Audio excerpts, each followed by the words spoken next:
Hey folks, AshellThingsEntry.com. So I was searching through the drawers looking for actually a pantograph. We have a computerized version. If you don't know what that is, soon you'll see a video on it.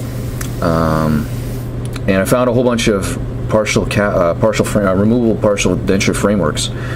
So often, my experience has been that I'm not even going to say what I did, but I didn't have a visual and sort of a very strong knowledge on partial frameworks. So what I want to do is just review quickly some of the frameworks in front of us and some of the ideas. I mean, I'm not saying that these techniques are correct.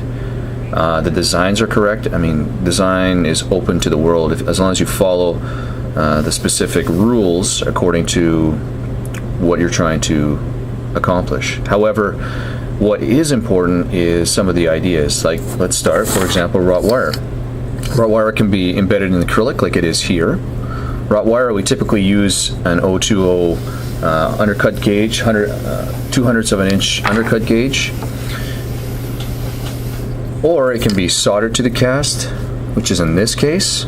It can also be cast to the cast to the framework, sorry. In this case, what they did was they cast the clasp or cast the framework initially, and then they decided to solder this wrought wire, which is the same material as this, fairly flexible.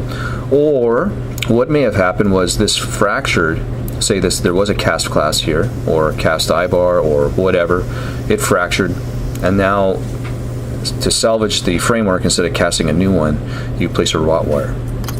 In any event, like I said, we're not talking about framework designs and if it's the proper way. So what are we doing with this case? So let me just throw this up on the surveyor real quick. Okay, so when I mean 020 undercut, so here's our wrought wire. I have a 2/100 020. 020 is synonymous with 2/100 of an inch. So typically, and this is just for demonstration purposes only, I haven't surveyed this cast. This is a demonstration model. But typically what happens is you survey your cast for the proper path of insertion, and then you sort of start determining where your undercuts are, favorable, unfavorable, where your height of contour is. And in this case, for the wrought wire, we typically use a 2/100 of an inch undercut, and that's what we're looking for. So it'd be approximately here. So let's remove that out of the way and see that when this partial framework engages, you can see that that's where the wrought wire goes. So again, this was soldered, and you can have them just embedded in the acrylic. Okay, let's take a look elsewhere. Let's take a look at these Now this is a cast clasp. So this is cast with the framework. It's waxed up along with the framework, and it's all cast at the same time. So we typically use an 010 or a 1/100 of an inch undercut. The material is not as flexible and is fairly brittle. So when they were surveying, pop this off. I need to say that I didn't survey this. I'm just showing for demonstration purposes only that when they go to search for the height of contour and engage that mesial undercut using the 1/100 of an inch undercut, that's what's happening right there. So essentially, what I was taught was to go look for the undercut and pull up to the most coronal extent, and you can mark it into the cast. I mean, this is plastic into the cast because this is a diagnostic cast only. And then you'll see when I put the framework back on, that's where that mesial buckle clasp engages into that mesial undercut, 1/100 of an inch. So, and that's similar to probably that would be hard to say if that's 2 bracing arms or 1 is retentive. The design of partial dentures is really up to you. Again, following those basic tenets. Okay, so here's another partial denture framework. This is the major connector is a lingual plate. We have we've got a distal half T, which is engaging what I'm going to assume the 1/100 of an undercut on the distal buccal portion of this tooth.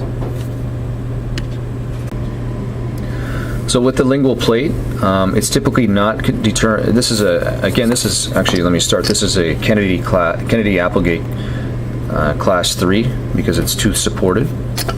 The major connector is a lingual plate, and it's typically used, I mean, I just found this in a drawer, but I'm going to assume that there was insufficient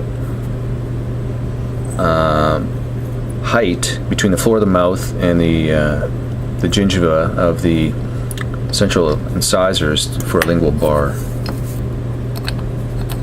Dr. Dre calls this a spinach catcher as well.